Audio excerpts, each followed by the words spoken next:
That's Ricky Carmichael, the greatest of all time. And that's me. And just like you guys, I can't quite believe what's happening here either.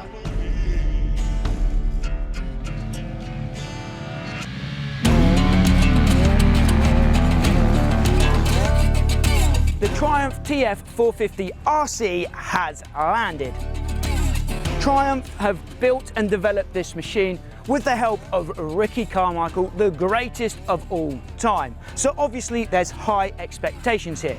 But can this machine possibly live up to its name and its moniker? We've come here to the Triumph racing facility in Georgia to find out. In this video, we'll be getting the lowdown on this new machine from the man himself. We'll be going for a ride, and with the help of some friends, I'll be giving you guys a full review of the new beast from Triumph. But first, just in case you are new to the motocross world, let me give Mr. Carmichael a proper introduction.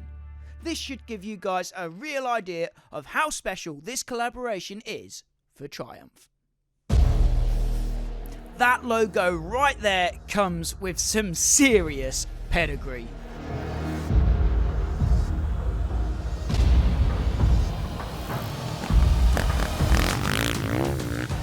Ten straight AMA National Championships, 2 perfect seasons, 5 AMA Supercross titles,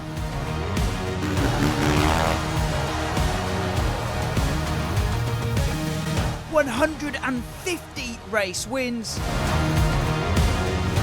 championships for Kawasaki, Honda and Suzuki. He's the greatest of all time and the perfect man to help Triumph conquer the motocross world. So we saw the launch of the Triumph TF250 at the start of the year down in Florida. We were there, and obviously Ricky Carmichael was heavily involved in the development of that machine as well. But ever since, we've been waiting patiently for the launch of a Triumph 450 machine. And a few weeks ago, maybe a month ago, Triumph surprised us with their first 450 bike, and it was this special RC edition. But what makes this bike so special? How involved was Ricky Carmichael in its development? And just how good is it on track? Well, we'll find out those answers here today. But first, let me rewind the clock back a few days to set the scene for this test.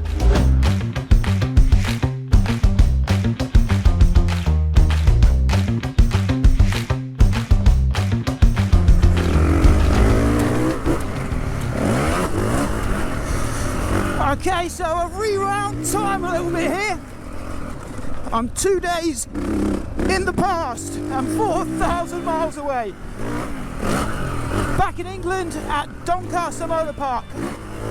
And I've decided to take the opportunity today, 2 days before the Triumph test, come and ride the Honda 450. And I reckon for the last few seasons, this has probably been the class leader.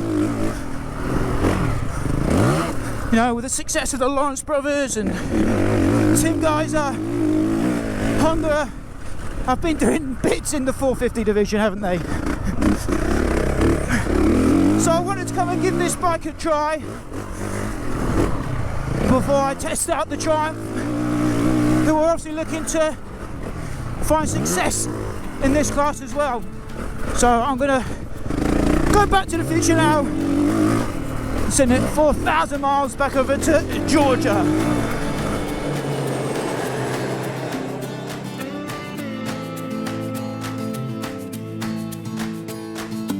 So we're here in Georgia, the land of red clay, Coca-Cola, and now Triumph Racing. I'll keep in mind my experience on the CRF 450 that I rode the other day as I head on track on board this bike.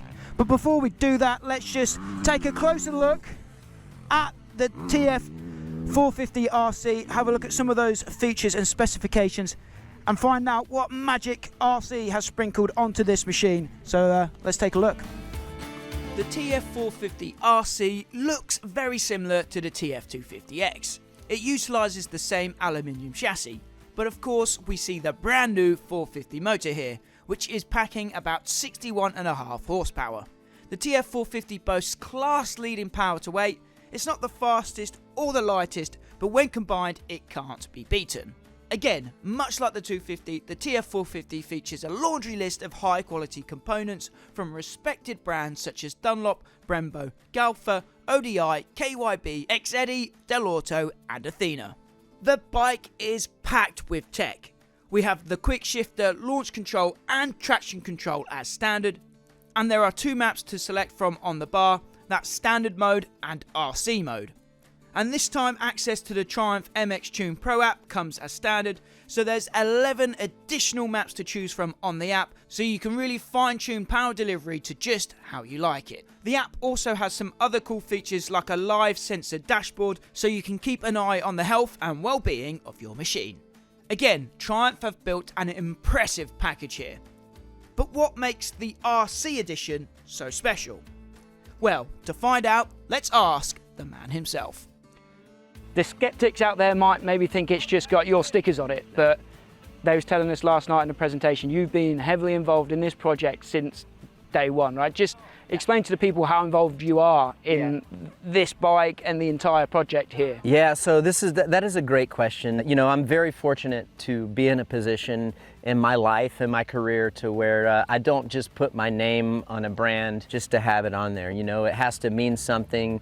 You know, there has to be heart behind it. And when I linked up with Triumph and we talked about this massive goal, we even talked about this when we did the launch for the TF250. You know, these guys are committed, and that's the kind of brand I wanted to be associated with. So yes, when this concept kind of came about, it felt right, and it was something that I wanted to be a part of. So to be able to put my name on this machine means a lot to me, and I've played a huge role in the development of this bike, not only the RC Edition 450, but the 250 as well. We had the same chassis, some similarities, the same parts as the 250, but it does have my personal handlebars. The width is different compared to other handlebars, so that's one thing that I like about, that's personalized about this bike. We had the clutch cover, the tires, the gripper seat, we have the launch control, and then the mapping as well. So there's two map configurations for the ECU on this bike. The one is production, number 2 is my mapping, and it's more for what I like and the kind of power that I like, from some good low RPM pickup, very broad or linear power, something that isn't overly aggressive, but very rideable. So there's a lot of personal touches to this bike. You have my graphics, my signature, the RC GOAT logo, and my number, of course, but I go back to there's just more than that. It's really where this project started back in 2019, of building this bike from the ground up, and that's what I think about. So it's more than superficial parts, it's part of your It's part of my dream, DNA. right? I mean, it's part of my DNA. It's more than just slapping my name on here. It's been a, so this started in 2019, and now we're touching on 2025. Yeah, awesome. Ricky, thanks so much for your time. Thanks. I'm looking forward to riding the bike and seeing if it gives me a bit of goat power out there. I love it, I love it. Thank you, man. Yeah.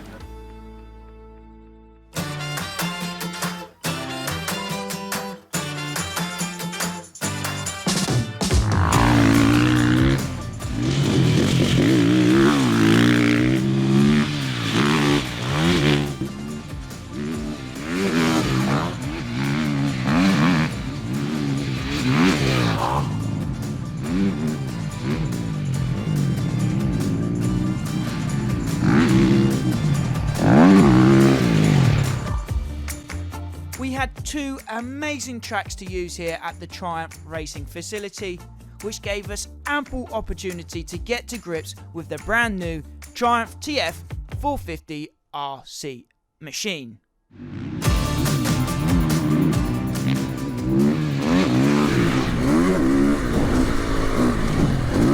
So we're at the awesome facility here in Georgia. Triumph Racing's home here in the US. We're up.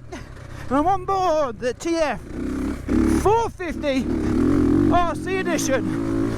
And that dude up there in front of me is RC.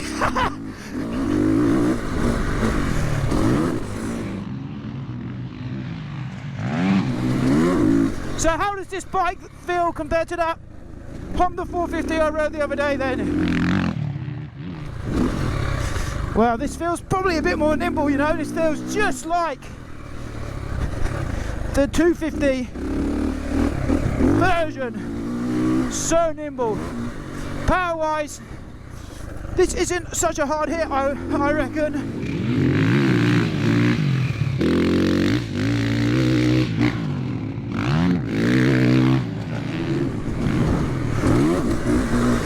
But this has got so many options in terms of maps, so you can really fine tune it to how you like to ride, how you like the power to come in, whether it's hard, whether it's a bit more mellow, whether you want it how Ricky likes it.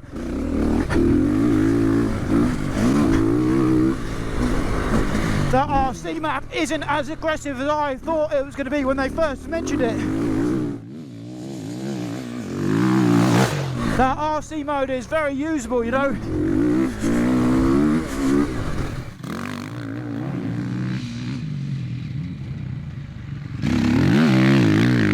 The bike is very usable. You guys know what kind of skill level I am. I'm no pro by any stretch of the imagination.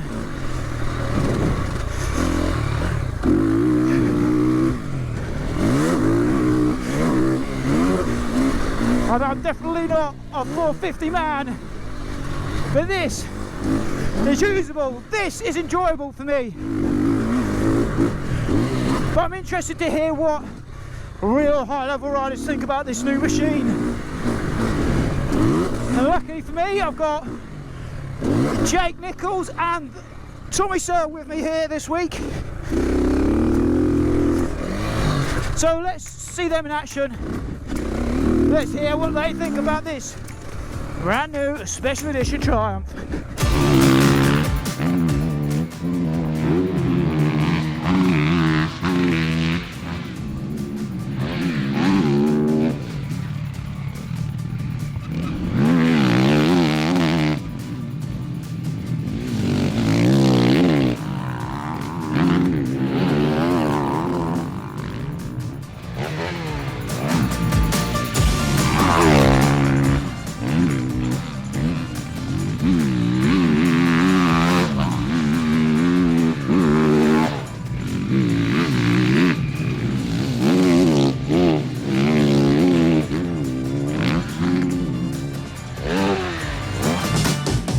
So you've heard what my thoughts and feelings of the bike were when I was on track earlier, but I wanted to get the opinion of someone who could actually ride these things to their full potential. So I've stolen Jake Nicholls. Jake, what were your first impressions of the new 450 from Triumph? First impressions were it felt quite small. I felt like the foot pegs were quite high. It felt like a Austrian chassis to me. It took a bit of getting used to, but the engine for me is quite, I was really surprised I was second gear everywhere. As the track's dried out, I've started using third a bit more, but it's very much, you know, based on second gear. Quite punchy, I thought, but I've changed the mapping now, gave it a bit more fuel, and it seems to be a little bit more all-round, a bit easier to ride. It's a pretty good package, I think. It doesn't do anything unbelievable, but it also doesn't do anything bad. Yes. Yeah. It doesn't really have any weird like that traits. Goldilocks kind of thing. Yeah, it's kind of straight down the middle, which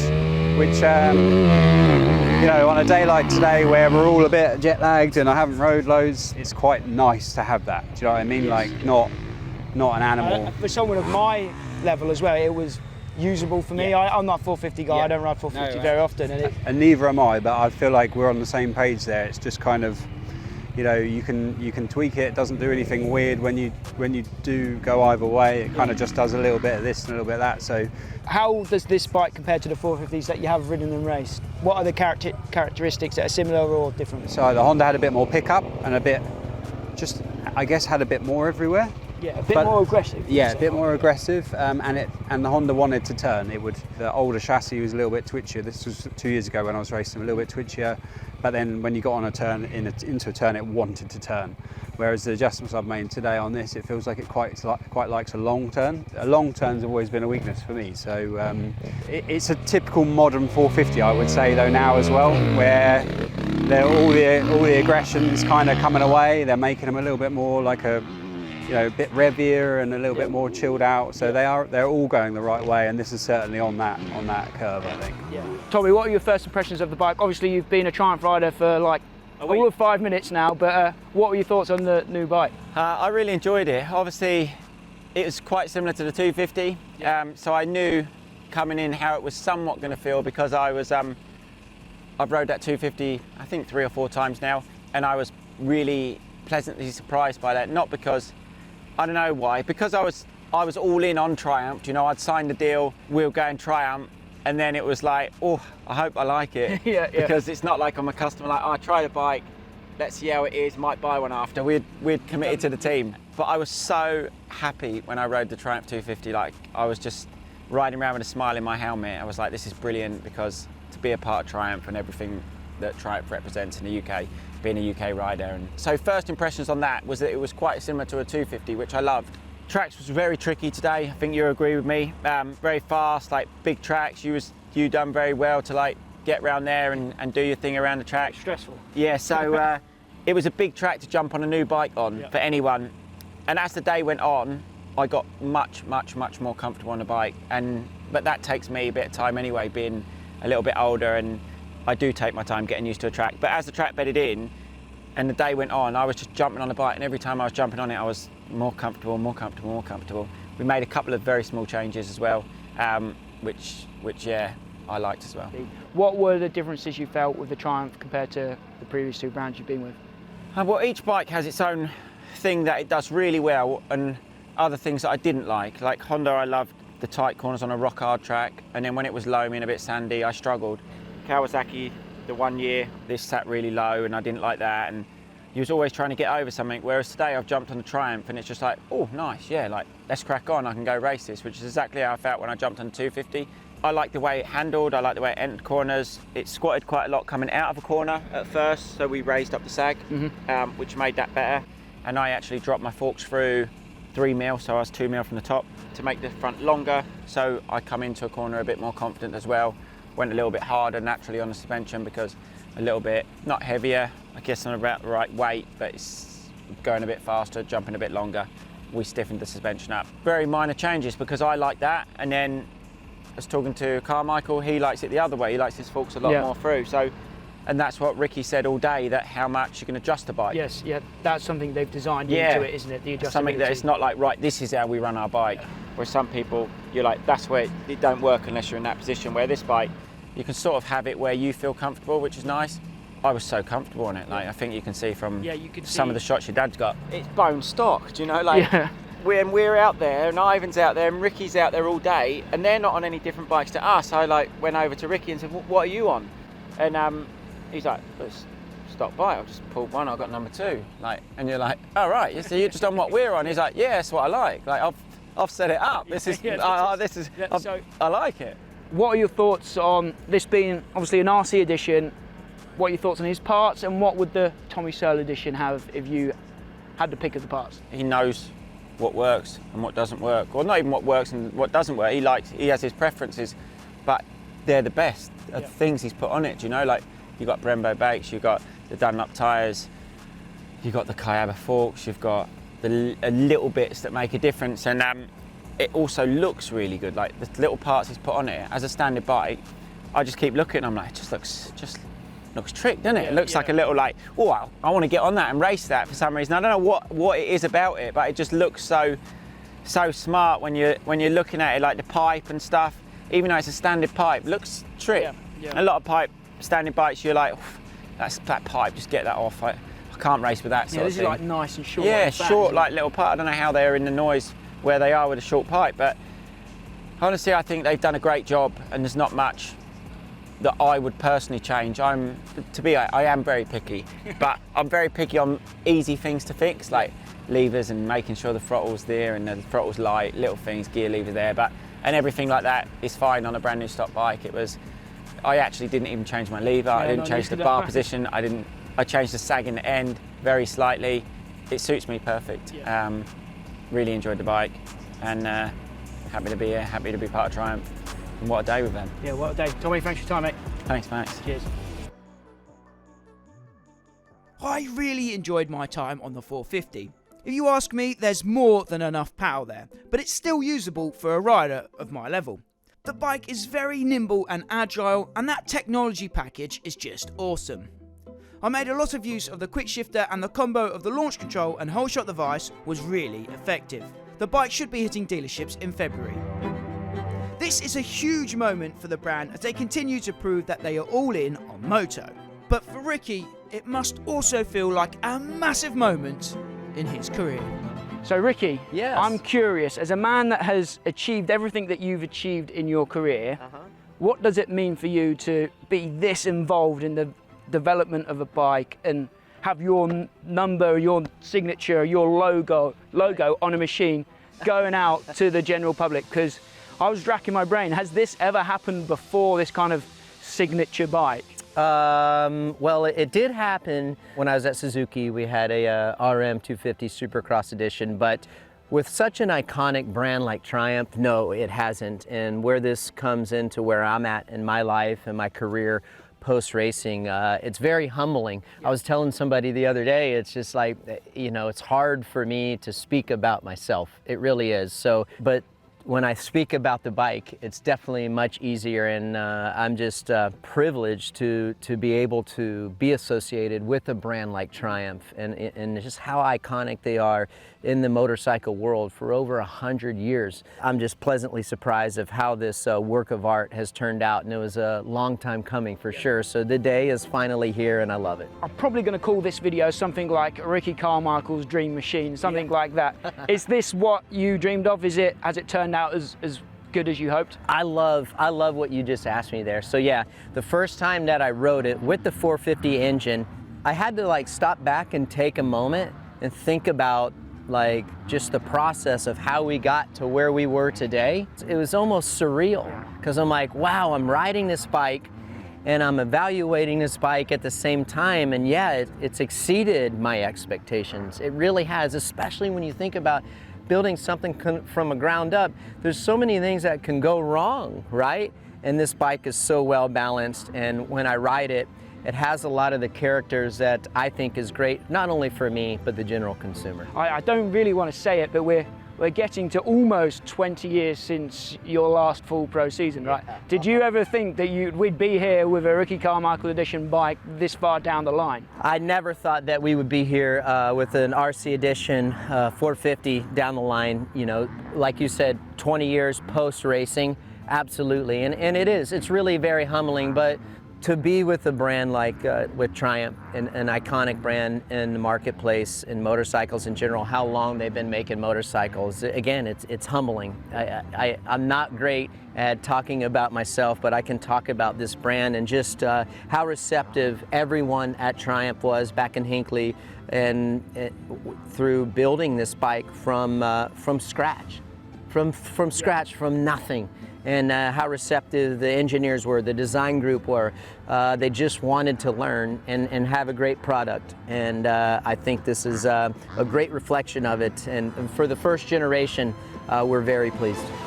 So, will the Triumph 450 make you ride like Carmichael? I don't think so. Will it make you feel like the greatest of all time? That's a big ask. But is the Triumph TF450-RC edition a potentially race-winning machine? Absolutely. And will it propel you to 150 race wins? Well, only time will tell.